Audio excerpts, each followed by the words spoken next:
This episode is sponsored by Will Gregg, owner of KME Auto Cosmetics, where you get more than you expect for less than you thought, and it's not by accident. You can locate KME 380 Neely Street, Sumter, South Carolina. Also, you can make contact with the owner, Will Gregg, at 803-840-8190. Train So Hard University, where it's just not a movement, it's a lifestyle. You can contact myself, Excalibur Miller, on Facebook, or my Instagram, The Miller Experience, or you contact my brother, T Miller, on Facebook, or on Instagram, Prodigal Son 36.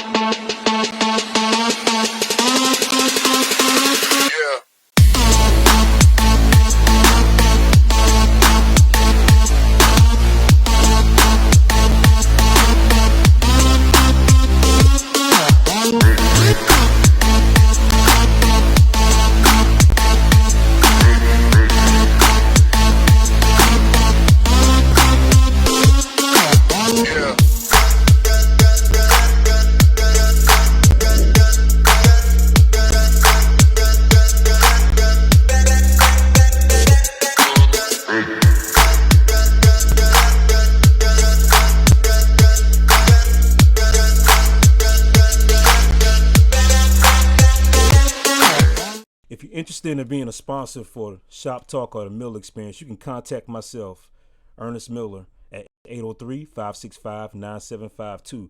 Or you can hit me up on my email at eaenestmiller83@gmail.com. Also make contact with my producer, Victor Wesley of Vic West Production. His telephone number is 803-225-0021. Also, his email address is vicwestp@gmail.com.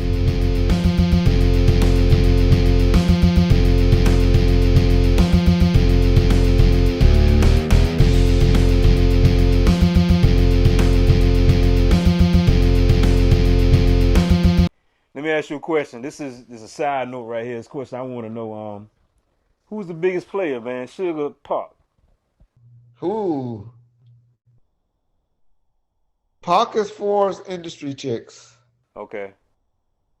Suge as far as the everyday chick because he offered he offered he was a trick more. What I mean by that, I can get a job, I can give you a job, I could give you this to, $1,000 go a long way. Man, when Shaquille O'Neal came to LA in 95, 96, he had a deal, everybody forget with Ford, I think. Niggas used to say, man, Shaq is a motherfucker. Man, we're gonna run that nigga out of LA. That nigga done raised the price of pussy. That nigga was giving chicks expeditions, dog. So my point is, regular chicks, they go for dudes like that because they could give them a little stuff. Yeah.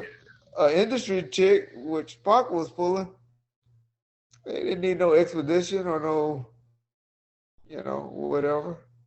They just wanted to go somewhere and have a good time. Can you name some chicks that Pac and Suge was pulling?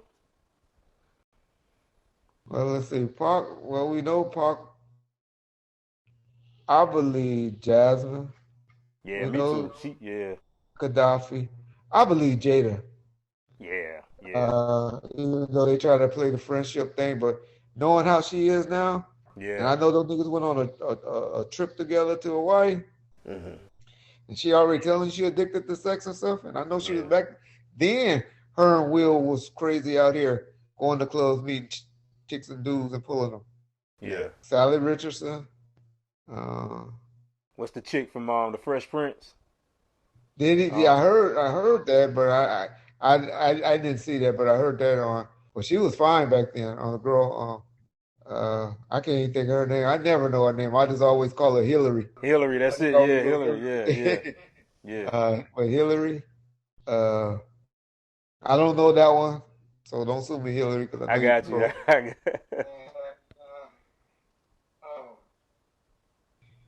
Of course, Mary J. Mary J. Yeah. Faith. Um, What you think about Faith? oh hell yeah.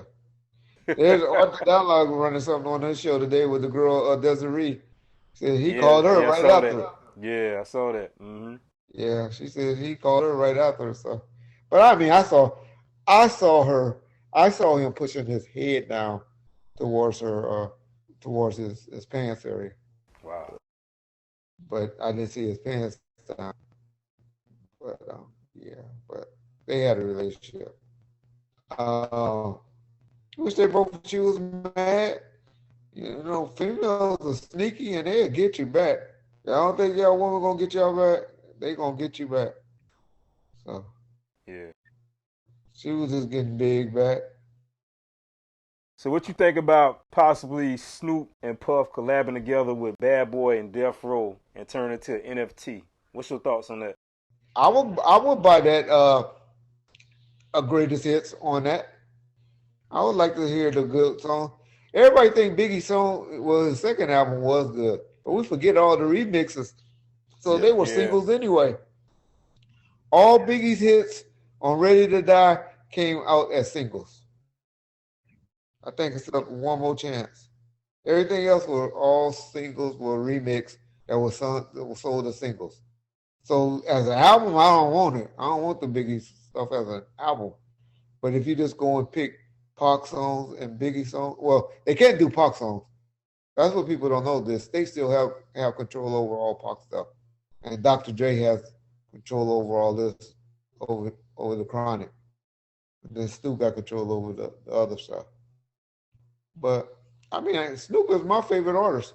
So as far as going performance wise and stuff, uh, well, I would listen to a Snoop and Biggie's because I like Biggie's certain songs that Biggie did. Biggie got a lot of songs that didn't hit, in my opinion, but he has enough when you put them all together, or you can pick from them that you can get a nice greatest hit album, or you can put on your iPad or however you do it, and on your playlist, and be and have the party going. Oh yeah, you can get 30 songs off of Biggie's two albums. Well, maybe not that many. Not off his album, off of all of the songs. Because like I Yeah, all said, the songs. four Yeah. of the songs, y'all go and listen to and research it. I'm talking to the fans now.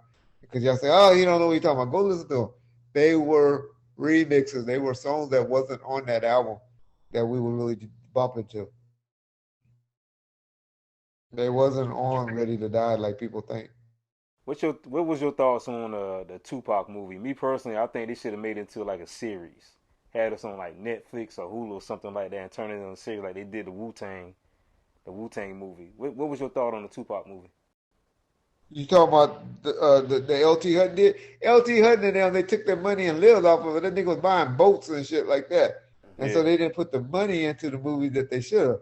gotcha. But I get it, but I liked it. But I probably was partial to Demetrius Shipp Jr., who played Tupac. I thought he did a great job playing Pac and acting like and doing the songs and all of that. I thought Demetrius Shipp did a good job. A lot of people didn't like it.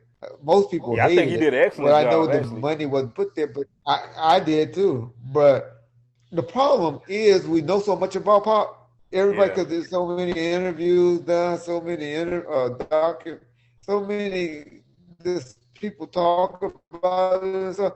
So we already know so. So now yeah, we can critique it. They should have put this in. How could they leave this part out? It's an hour and a half, hour and 45 minutes movie. We can't put everything in it.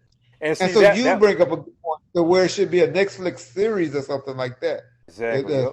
Why you bring up what you and I agree with you on that. That's why I always tell people about the Death Row story. It can't be a movie. Yeah, It got to be a series. We got the perfect thing for it. We better use Netflix while we got it, because Netflix about to go belly up within 2 or 3 years. yeah. Well, Reggie, we're gonna hit you with some questions. I call this the rapid fire round of my show. Just so people get to know you a little personally. They may Okay. not know about you. Just answer them quickly as possible as you can, okay? Psychology states there are only two emotions, being loved and feared.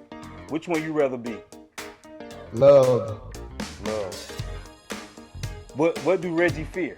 Animals. What type of animal? Any of them. I'm not a dog person, man. I got a dog. I have a dog. My wife has a little Shih Tzu or whatever. And she had one prior to that. And I only picked it up once. I ain't never picked this one up. Yeah.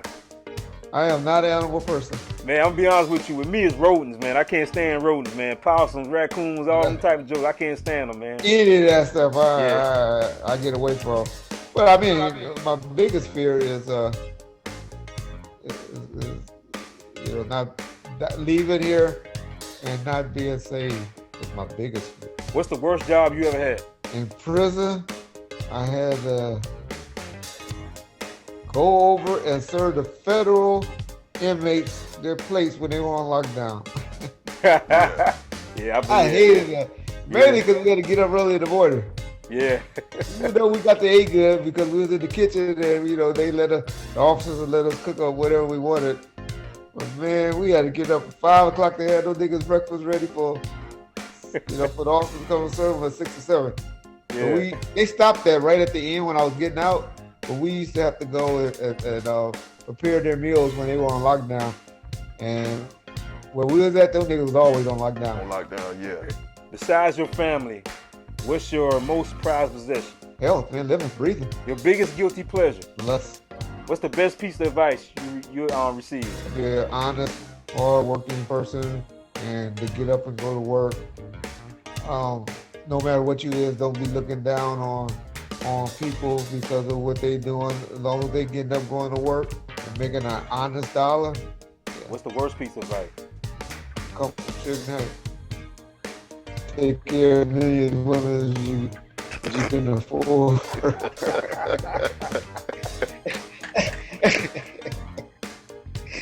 Yeah, that's a bad advice, man. Yeah. Who is the most underrated artist on Death Row? A guy by the name of J Flex, who wrote a lot of the stuff, Who Been There, Who Done There by Dr. Dre and stuff. He wrote Cinderfella for the rapper named Top Dog. J Flex. Who is the most underrated artist, period? Sugar Free.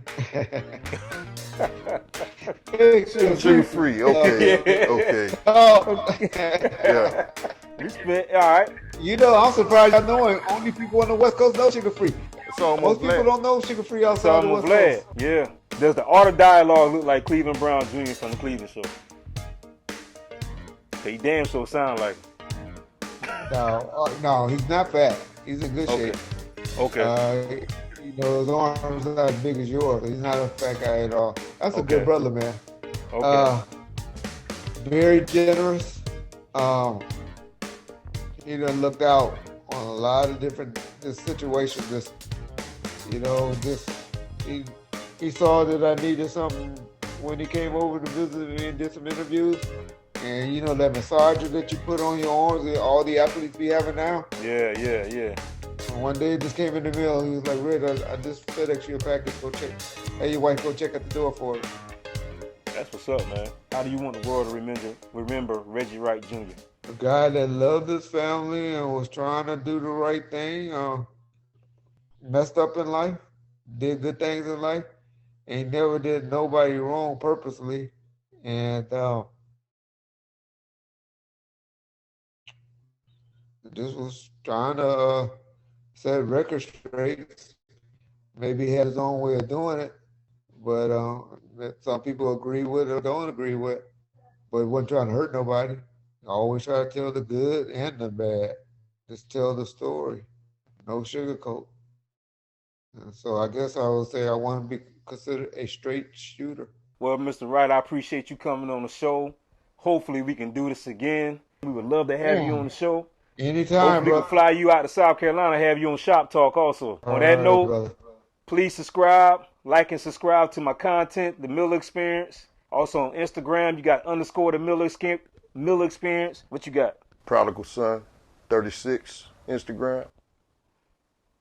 All right, guys. Remember to subscribe to my YouTube channel, The Miller Experience. Comment, like, and share. Comment, like, and share.